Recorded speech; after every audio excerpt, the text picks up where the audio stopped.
A new army was created, equipped with new weapons.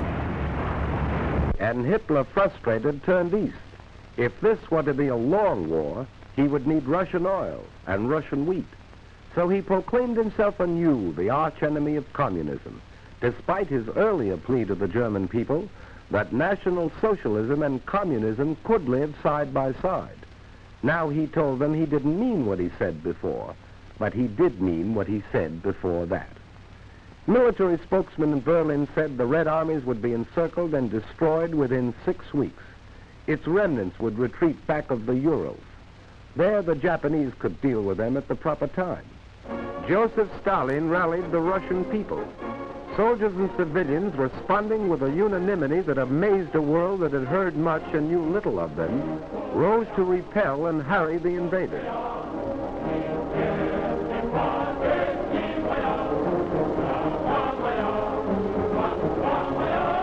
Working with whatever tools they could seize, working against time, men and women, old and young, carved these huge tank traps.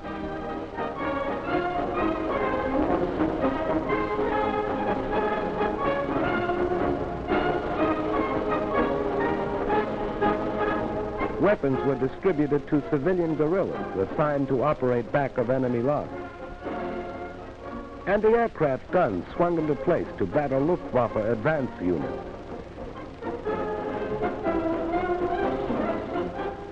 Here was the wheat that Hitler wanted, and Russian men, women, and children were determined to keep it out of his hands. They would have neither food nor shelter. Factories worked day and night, for the Russians knew this was a war of machines. Entire plants were moved east, complete with workers. Weapons of war poured out of these factories, and the Germans, as well as the rest of the world, discovered the Russians had tanks to meet tanks and planes to meet planes. The Russians retreated, but not without inflicting sizable casualties.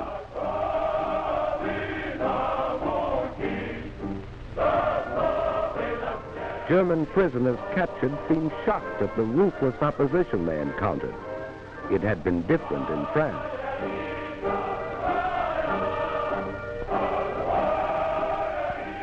Winter found the Russian army still intact. German casualties mounted until they were counted in the millions. Hitler's armies were not smashed in the winter campaign, but the Russians gained the initiative and held it. As the snows melted, Hitler was to meet new Russian armies and new machines as summer came to the 2,000-mile front.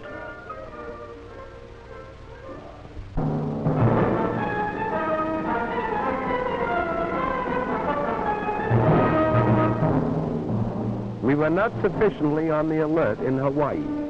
The Japanese won a series of spectacular victories in the Pacific. Under General Douglas MacArthur, American and Filipino forces fought a fabulous delaying action in the Philippines. Manila was bombed, although it was declared an open city. Because of vast distances, it was impossible to send supplies or reinforcements, and Bataan fell only when Americans and Filipinos had eaten their mules.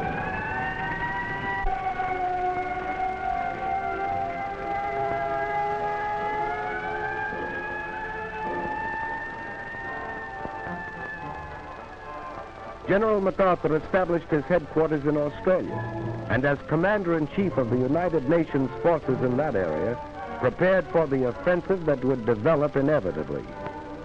For despite setbacks, we had established a supply chain 6,000 miles across the Pacific that stretched to New Zealand. Like the other democracies, we were not prepared for total war. Fortunately, under the Lend Lease Act of March 1941, we had set out to become the arsenal of the free and fighting nations. We were determined to supply them with our war goods, whether they could afford to pay or not. We were buying time. Time to convert the industries of peace into war. Time to make ships, merchant ships and warships. Time to make planes and more planes, bombers and fighters, faster, more powerful than any the world had ever seen. Time to make guns, and more guns, shells, and more shells. tanks and more tanks. Time to gather the huge strength which was ours, to pour the great riches of American earth into the cauldron of war. Iron, steel, oil, coal. Time to build a navy called upon to fight in both oceans and upon all the seas, to convoy men and weapons to Australia, to Britain, to the Middle East, to Russia. A navy that had already undertaken daring raids upon the Gilbert and Marshall Islands and braved Japanese waters, and had taken a heavy toll of the invading forces in the MacArthur Straits, and had won the first battle in the Coral Sea. Time to expand a miniature professional army into a modern war machine. Time to take civilians gathered in a peacetime conscription while we were still debating, to mold them into soldiers, train them in the use of new weapons, new tactics. And we were buying time to weld the home front and the fighting front into one. For this was total war, and we realized victories were born in the production line. We needed more ships, more planes, more tanks, more guns, more shells. We were not fighting alone. 9 of the Pan-American neighbors severed diplomatic relations with the Axis. Colombia, Bolivia, Brazil, Ecuador, Mexico, Paraguay, Peru, Uruguay, and Venezuela. At this time, the issue is clearly drawn. There can be no peace until Hitlerism and its monstrous parasite are utterly obliterated, and until 9 of the Pan-American nations declared war upon the aggressors. Cuba, Costa Rica, the Dominican Republic, El Salvador, Guatemala, Haiti, Honduras, Nicaragua, and Panama. Mexico joined these nations in June 1942. We were not fighting alone. Even in the conquered countries, the will to fight survived. Dutch, Belgian, Yugoslav, Greeks, Czechs, Filipino, Poles, Norwegian, free Frenchmen, all fought with us on the far-flung battlefield. Australians, New Zealanders, South Africans, Canadians. We were not fighting alone. In this war of the people seeking a world without war for their children.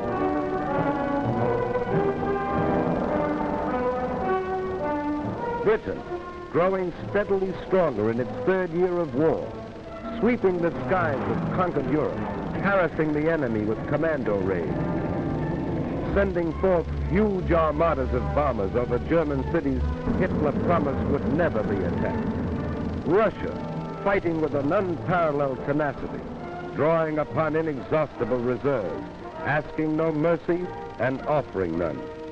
China, knowing the patience of an ancient civilization, surmounting handicaps that would have destroyed other nations, fighting on as it had fought alone. And the people of the United States, an angry people, whose resources and privileges were the envy of the world, offering these without stint, fighting in the factories and the foxholes, fighting in the jungles, the deserts, the frozen wastes, fighting on all the oceans, fighting for survival, fighting a war which would be hard and might be long, but which they would win.